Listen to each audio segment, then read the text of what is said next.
Let's go DFS. Welcome back. This is Christian, aka Pinchy Flacco, aka _Mega, and these are my sleeper contrarian picks for Week 6, early only on DraftKings.com. Stay tuned.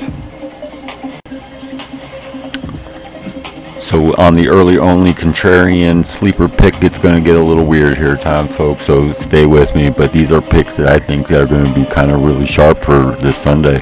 First person I want to talk about at quarterback is Danny Dimes. Danny Jones. Danny Derps. Danny Derps, I think, is in a great spot this week. He has proven in the past that he is very effective against soft pass defenses, and that is definitely what we're looking at with the Baltimore Ravens this Sunday. This is a game that I am really warming up to as we get closer and closer to Sunday. And I think Danny Derps is in a really good spot at 5,200. So Danny Derps, 5,200, really sharp spot. Play him. I think it'll work out just fine.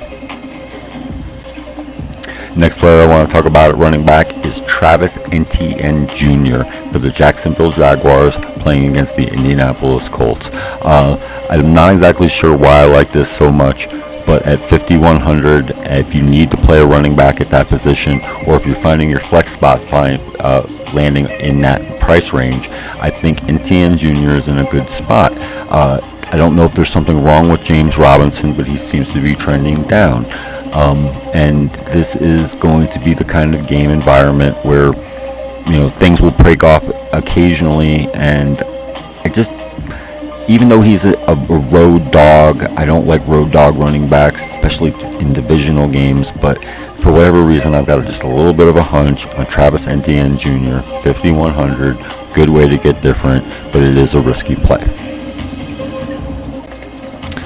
At wide receiver, I've got a handful of guys I want to talk about, and I want to try to get through it as quickly as I can, but I want to talk about these guys because I think these guys are going to go crazy on their own. I think they're in really good spots, and I think they have the kind of upside that you can really make a difference with, I guess, to put it that way. So from top to bottom, let's get to it.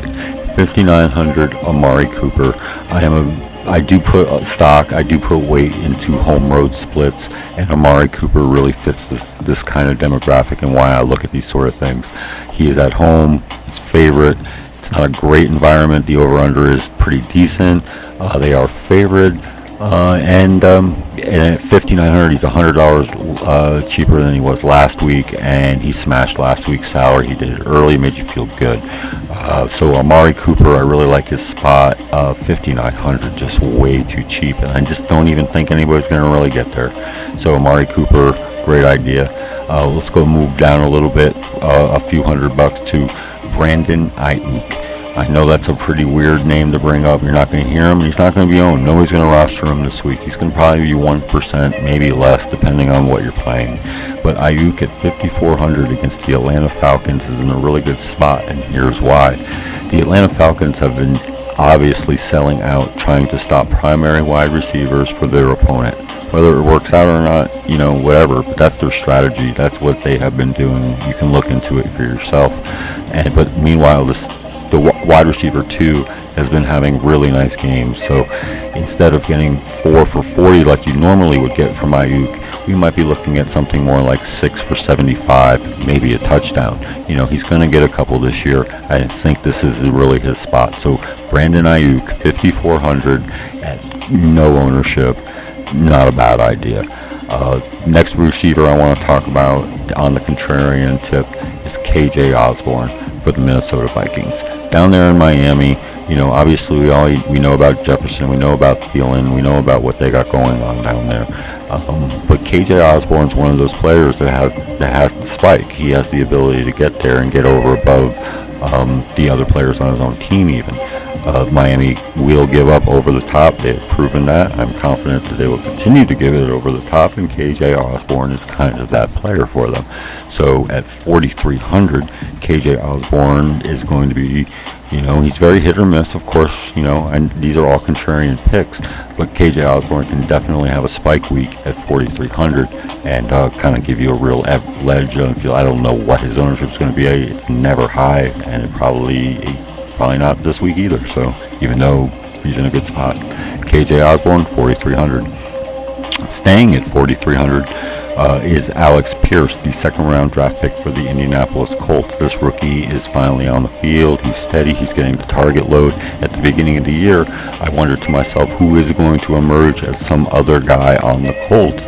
And I heard about this kid, and then he got hurt a little bit. And now, but he seems like he's up to speed, and he's going to be one of their guys. And at 4,300, you can get 6 to 8 targets maybe out of that. And who knows? Pittman seems to be hampered since he got injured after his big start, and so Alex Pierce, I think, is in a pretty good spot. So Alex Pierce, 4,300. Let's go. Moving down a little bit further, obviously we're going to come across names that are going to be more popular. This is more of a dark horse. This is more of a sleeper. This is a video to help give you the edge. But going back to the Cleveland game, Peoples-Jones is at 3,900 this week. He's cheaper than David Ayuk, for God's sakes, the tight end for the Cleveland Browns, who's in a good spot himself.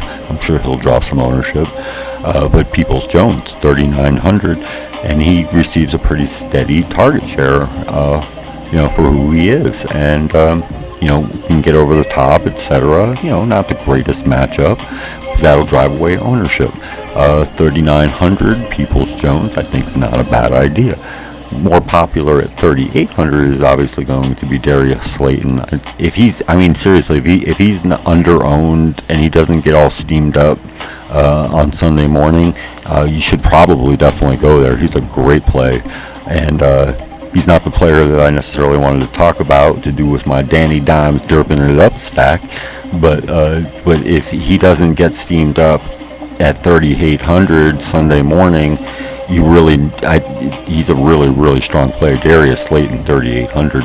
After that, you got random guys that we've thought about rostering in the past, and you consider.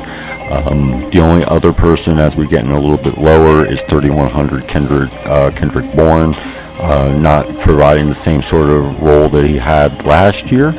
But if Nelson Aguilar is out,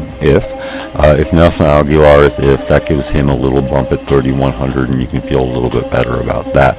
But to wrap up the wide receiver segment, I do want to fucking talk about Marcus Johnson, 3,000. He's the flat 3,000 minimum at wide receiver, which is very hard to find week to week playing DFS on DraftKings. And we are going to stack him up with Danny Derps, the fucking GOAT. Danny Dimes, DeMarcus Johnson. You're talking about 8,200 for this stack. I mean, fired up, bro. Like, seriously, Derps to Marcus Johnson, and you're gonna get an edge. I promise. I am warming up a lot to this. I'm liking these Giants at 6.5, and so Marcus Johnson from Danny Derps, the fucking cheapest contrarian dark horse stack ever. Go for it.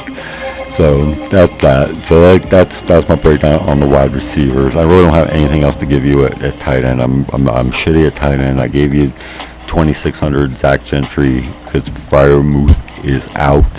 That's hard to say. And so 2,600 Zach Gentry. Make some lineups.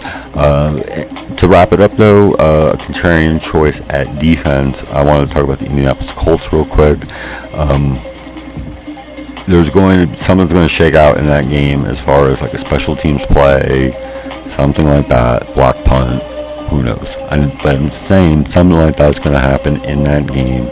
I don't know what side it's going to happen for, but I think it's going to happen for the Colts. They tend to make these kinds of plays in these kinds of games, especially when they're at home. And Colts to make a weird ass fucking special teams play against the Jags. At 3,100. So if you like to play that more middle of the road defensive style, 3,100 Colts is a pretty good spot. So anyway, those are my contrarian looks, my dark horses, my sleepers for week 6 DFS early only. I haven't talked about anybody in the afternoon. I'm very conflicted about a lot of that. So as usual, I'm going to stay tight on the early only. And so like, subscribe, thumbs up, tell me what you think. Follow me on the YouTubes, and good luck to you. take some of this and make some money with it, would you?